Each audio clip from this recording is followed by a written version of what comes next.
Good day everyone, welcome back to our channel. Today we are going to learn about the SQL Select Tab. So what is Select Tab? In SQL, Select Tab is a clause used to limit the number of rows returned by a query. It allows you to specify the maximum number of rows to return from a query result. The syntax varies slightly depending on the SQL dialect you're using. In order to understand that, let's have the following task.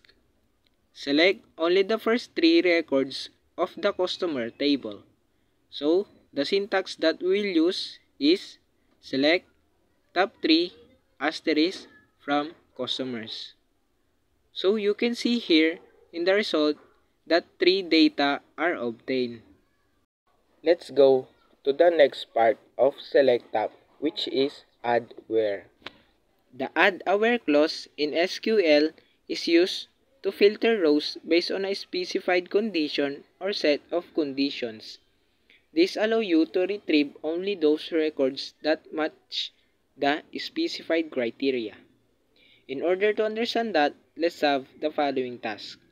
Select the first 3 records from the customers table where the country is Germany.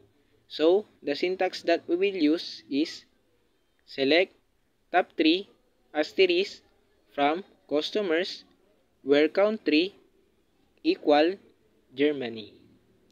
So now, you can see in the result that the obtained data is the first 3 from Germany. Let's go to the next part of select tab, which is add order by. The add order by, we need to sort the result and return the first 3 records of the sorted result. In order to understand that, let's have the following task. Sort the result reverse alphabetically by customer name, return the first 3 records. So, the syntax that we will use is select top 3 asterisk from customers, order by, customer name, descending order. So now, you can see here in the result that the customer's name is reversed in order. And that's it guys. I hope you learned a lot in this video. If so, hit the subscribe button for more exciting learning experience like this. Goodbye!